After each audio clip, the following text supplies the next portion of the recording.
nene nimebeba ya kutosha, sasa chukua mwenyewe, maana ni saizi yako. Bwana Yesu asifiwe. Anasema njooni kwangu ninyi nyote msumbukao na wenye kulemewa na mizigo, nami nitawapumzisha. Wewe unamtulia mtoto mzigo uliobeba? Kakwambia nani? Kakwambia nani ana moyo wa kustahimili hayo unayomtulia?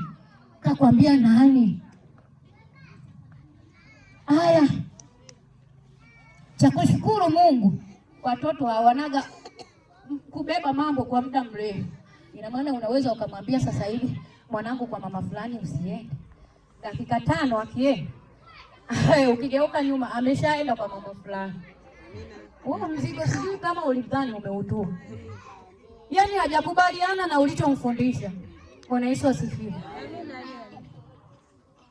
Ndio maana anasema waacheni watoto wadogo waje kwangu, kwa maana ufalme wa mbinguni ni wao. Wenzoni wa ufalme wa mbinguni, unawatulia huo mzigo, sio wa kwao, watauacha tu hapo hapo. Bwana Yesu asifiwe. Au umemfundisha tayari kwa mama fulani mlabi tandala kutuimu mwino. Kalagaba. Yaani dakika 5 nyuma umetoka kuambia, dakika 5 una wewe Nanelia bora twende tukacheze. Wewe Matilda wewe. Yaani wanzako hawanaga mambo mengi. Yaani ukimwambia dakika 5 anakusikiliza dakika 5 nyuma ameacha. Bwana Yesu asifiwe. Hata ukipandikiza ubaya ndani yake, yaani hautakaa kwa muda, anautua na uacha hapo.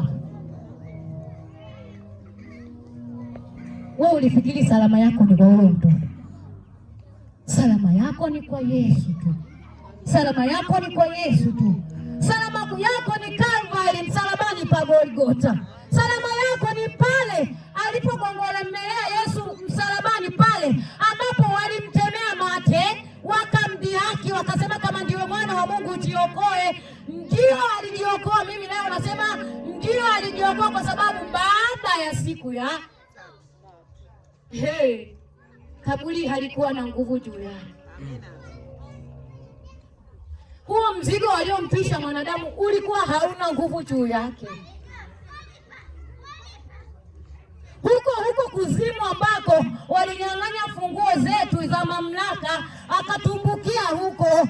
Alipofika huko, hiyo kuzimu ikatetemeka, ikasema huyu ni nani? Huyu ni nani mliotuletea siku ya leo? Mbona ana nguvu za ajabu mno, hatumuwezi. Alipofika kule akasema nimekuja na huku, nimekuja ili ninyang'anye funguo, nimekuja. Alipofika pale akamkamata shetani na mwenye pamoja na malaika zake.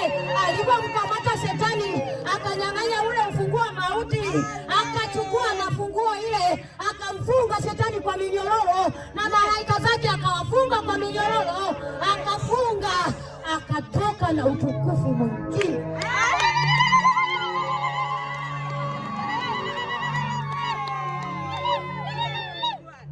Walinzi waliojisumbua pale kaburini,